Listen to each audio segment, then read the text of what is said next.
ተጋዳላይ ዶክተር አብርሃም ሓጎስ ናይ ዞባ ምብራቅ ዋና ማሕዳሪ ዝኸበርኩም ላዕለዎት ኣመራርሓ ጊዜያዊ ምሕዳር ዝኸበርኩም ኣመራርሓ ላዕለዎት ኣመራርሓ ውድብ ሕወሓት ኩለን ውድባት ትግራይን ዕድመና ኣኽቢርኩም ኣብዚ ዝተረኸብኩም ዝኸበርኩም ነባራት ኣመራርሓን ተተካእቲ ማእኸላይ ኮሚቴን ህዝባዊ ወያነ ሓርነት ትግራይ ዝኸበርኩም ናይ ዝዕለት ሰዋና ዝኾንኩም ወለዲ ስድራ ጀጋኑ ስዋኣትና ዝኸበርኩም ኣመራርሓ ኩለን ሃይማኖታት ትግራይ ዝኸበርካ ነባራይ ህዝቢ ከተማ ሓውዜን ከምኡ እውን ኣብዚ ናይ መወዳእታ ናይ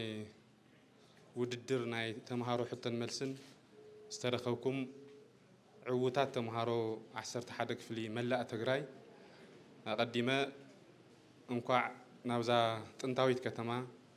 ከተማ ሓውዜን ነዚ ከም ዝበለ ድምቕ ዝበለ ዝኽሪ ስዋኣት ንምኽባር እንኳዕ ኣራኸበና ክብል ይፈቱ ብምኽንያት መበል 37 ዓመት መዓልቲ ዝኽሪ ሰማዕታት ትግራይ ሰነ 15 2017 ዓ.ም ዝተዳለወ መግለጺ ጊዜያዊ ምሕዳር ትግራይ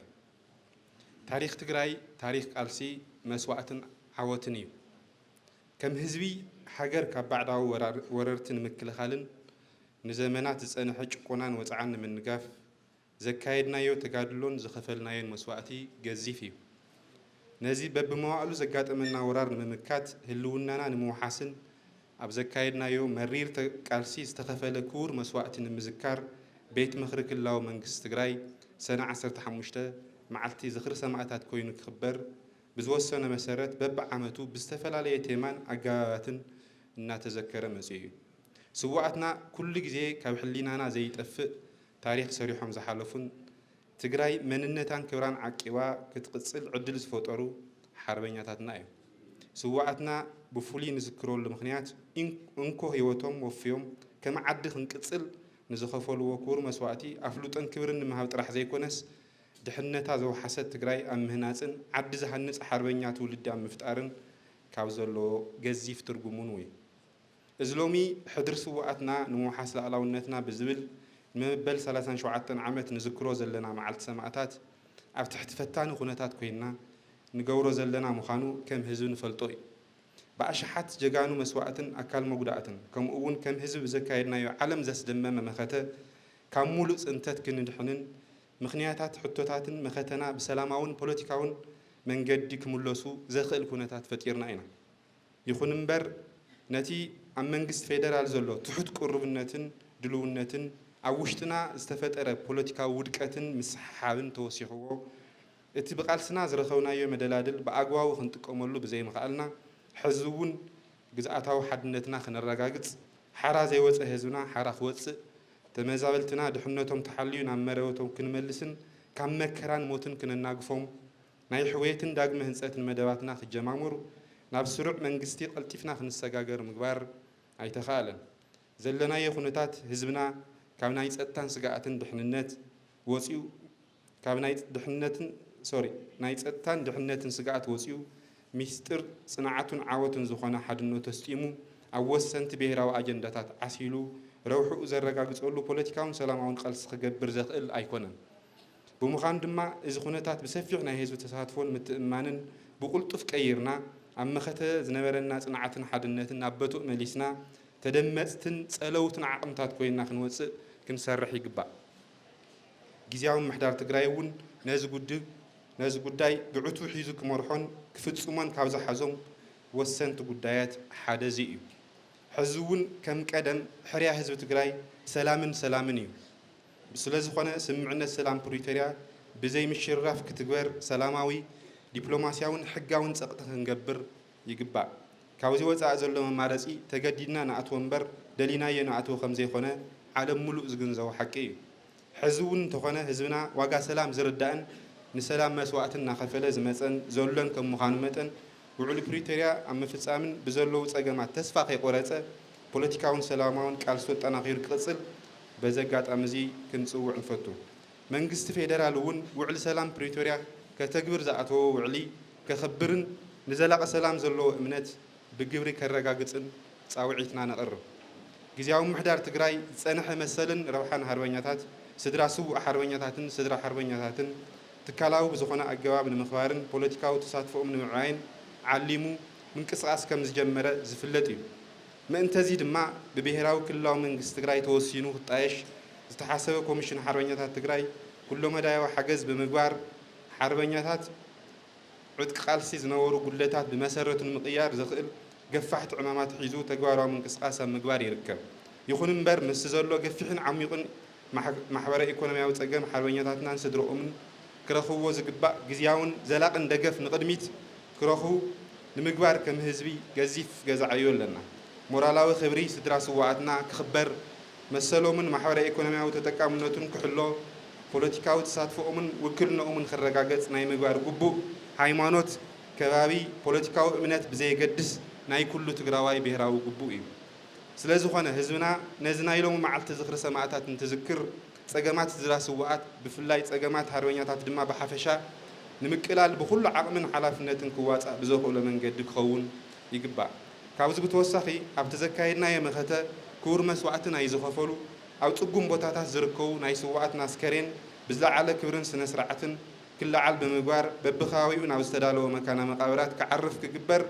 ዝተተሓዘ ክልላዊ መደብ ክዕወት ክንገብር ይግባእ እዚ መደብ እንትንፍፅም ሕድሪ ስዋኣትና ንምኽባር ዝኣተናዮ ቃል ንሕድሰሉ ዘይተመለሱ ሕቶታት ተመኸተና ንኽምለሱ ሓሪና ንለዓለሉን ንስዋኣትና ሃርበኛታትና ዘለና ሓልዮትን ክብርን ብግብሪ ንረጋግፀሉ እምበር ንድሕሪት ተመሊስና ንነውዕሉን ነስቆንቁነሉን ክኸውን ኣይግባእን ስዋኣትና ኣብ ዝኣመኑሉ ክቡር ዕላማ እንትስለፉ መስዋዕቲ ከም ዘጋጥም ኣሚኖም ምእንተ ክቡር ህዝባዊ ዕላማ ክቡር መስዋዕቲ ዝኸፈሉ ክገብርዎ ዝግባእ ዝገበሩ እዮም ስለዝኾነ ዝተርፍ ዕዳ ህልዋት ምዃኑ ተገንዚብና ሕድሮም ከይዕበርና መስዋዕትነቶምን መስዋዕቶምን ኣኽቢርና ታሪኾም ዓቂብና ካብቲ ሕዚ ዘለናዮ ፅጉም ኩነታት ወፂና ውሕስን ድሕነታ ዝሓለወትን ትግራይ ኣብ ምፍጣር እጃምና ክንዋፃእ ጊዜያዊ ምምሕዳር ትግራይ ይላቦ ኣብ መወዳእታ ጊዜያዊ ምምሕዳር ትግራይ እውን ኣብ ናይ ሓደ ዓመት ዕድሚኡ ንኩሉ ኣረኣያን እምነትን ብማዕረ ዘተኣናግደሉ ኣሰራርሓ ብምዝርጋሕ ናይ ኩሉ ትግራዋይ ዓቕምን ፍልጠትን ብምትሕባር ኣብ ወሰንቲ ብሔራዊ ኣጀንዳታት ኣትኪሩ ብልዑል ህዝባዊ ሓደራን ውፍይነትን ሕድሪ ጀጋኑ ስዋኣትና ንምኽባርን ድሌቶም ጋህዲ ንምግባርን ከም ዝሰርሕ በዚ ኣጋጣሚ እዚ ክንገልጽ ይፈቱ ዘለኣለማዊ ክብርን ዝኽርን ስዋኣትና ጊዜያዊ ምምሕዳር ትግራይ ሰነ 2017 ዓመተ ምህረት መቐለ ትግራይ ይቐኒየለ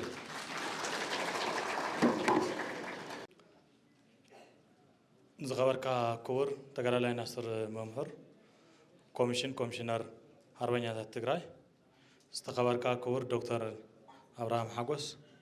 ዋና ኣመሓዳሪ ዞባ ምብራቕን ኣባል ማእኸላይ ኮሚቴ ሕወሓትን ናይ ዝዕለት ናይ ክብሪ ጋሻን ዝተኸበርኩም ክቡራት ኣመራርሓ ላዕለዎት ኣመራርሓ ማእኸላይ ኮሚቴ ህዝባዊ ወያነ ሓርነት ትግራይ ዝተኸበርኩም ክቡራት ላዕለዎት ሓለፍቲ ኣብያተ ዕዮ ክልል ትግራይ ሰሞያ ኣመራርሓን ዝተኸበርኩም ክቡራት ላዕለዎት ኣመራርሓ ሰራዊት ትግራይ በብደረጅኡ ስራሕ ሓላፍነት ዘለኩም ዝተኸበርኩም ክቡራት ተወከልቲ ኩሎም ዞባታት ሓፋሽ ማሕበራት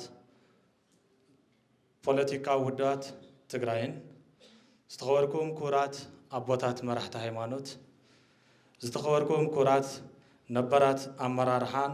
ተተካእቲ ማእኸላይ ኮሚቴ ሕወሓትን ዝተኸበርኩምን ዝተኸበርክንን ስድራ ስዋዓት ካብ መላእ ትግራይ ዝመጻኹም ተሳተፍቲ ድምቀት እዚ ፓነል ናይ ዝዕለትን ዝተኸበርኩም ክቡራት ተምሃሮን መምህራንን ከካብ ዘውኡ ዝለዓለ ውፅኢት ዘለኩምን ኣብዚ ድምቀት በዓል ተባሂሉ ኣብ ሕቶን መልስን እናተሳተፍኩም ዝቐነኹም ብመልእኹም ዝተኸበርኩም ክቡራት ናይ ዝተፈላለያ ሚድያታት ትግራይ ሽፋን ዝዕለት ትገብሩ ዘለኹም ሰሞያ ሚድያን ክቡራትን ክቡራንን ነበርቲ ሓውዜንን ከባቢያን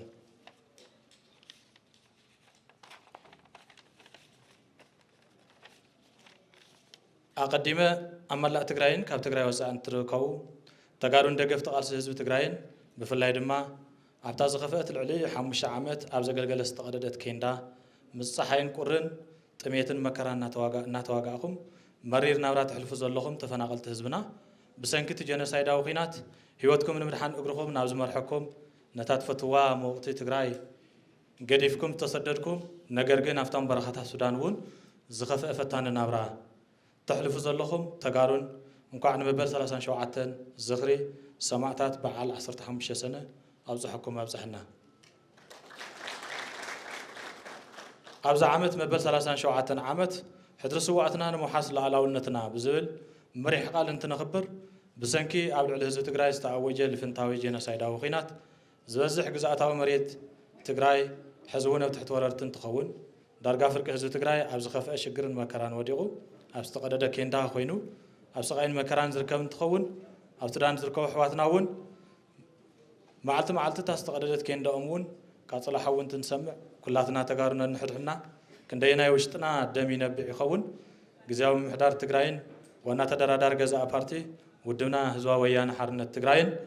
كالوت بوليتيكا بارتاتن حفشة وروحات تجرين حزب تجرين تصرحوا زجناقون كن عنا زلهم إليت مهرات تجرين صعنتهم مفتارن استجمروا وفري يأكل شجر حزبنا زبل مفرح وفري ملا تجراوي عاوزك عسلن يجبا حزون هياويان سمعتنا أن تنذكر نايهلوي حزبنا شجرن مكران سقاين حزبنا يأكل حمشة كرمتي كابتشك عن قرن تميتن عبزول كن عسل يجبانا استخبركم من زخاركنن ستراسوا وقتنا استخبركم أبطات مرحت هيمانت استخبركم على استفلالية درجة مرحنة حلافنت ناي حزب زلهم تجراي هذا حميمات تمقدير الله نحما ما زفوس زحكم زي كونس نحما ما زقادد يبزح الله بفلاي ناي محورا ميديا سراويت تمرحن تقرحن درجة كوين الله كبابي عن النت زبهال كانسر فوسو زي ولوز مسل عن النت زبهال تعبيتن بدعان تجراين حزبان ناتهوقت أني حلا تجارو نتزعبين حوار أجندة مالت مملاس جزء مريتنا مسملو وحسنا مملاس تمزالتنا داقم هنسة تجراي ملو وحسنا سلام دحنة تجراي زولا أجندة نقول نقديفنا جن ببنا وعلنا دريتن هرب سلطان نتوم كند عبيتنا حوار بهرا أجندة رسعنا أبين كليل أتينا مهلا ونازف اللت كوينو زكاة حدر سماعتنا مرصع سلزقنا بتناي حزي ناجزيهم محدار تم عراري محاورن ودبن أبز حصر جزية مفتوحات كأمة اللهم تصفان جبر بتناي حزي ناي تجراي استفتر فلالاي دليتن بوليتيكان عن النتن بنصر أميرنا له سلازي زمعلت سماعتات تنخبر كلنا نولبنا نملصلون أو نحوار أجندة بحوار نعسلون قالسنا نحد سلون كخوون يقبا زانا يلوم علت بمغنيات 37 عامة زخر سماعتات زكاية بانل ميت نزي وانان مسرطاون نحوار مفتوح أنفذ نصر مواصلات تجراي زقمت أننا ميت كخوننا نمنا دقيمة نقع نبزات انتايت كتمانا كتما حوزين بسلام مساخم سناي ناميت جزيه قنال كمن قنال كنني فتو زلالماوي زخري نتمنم قرد زي لقوم سواتنا حدر سواتنا ينعبرن يغني له هزينا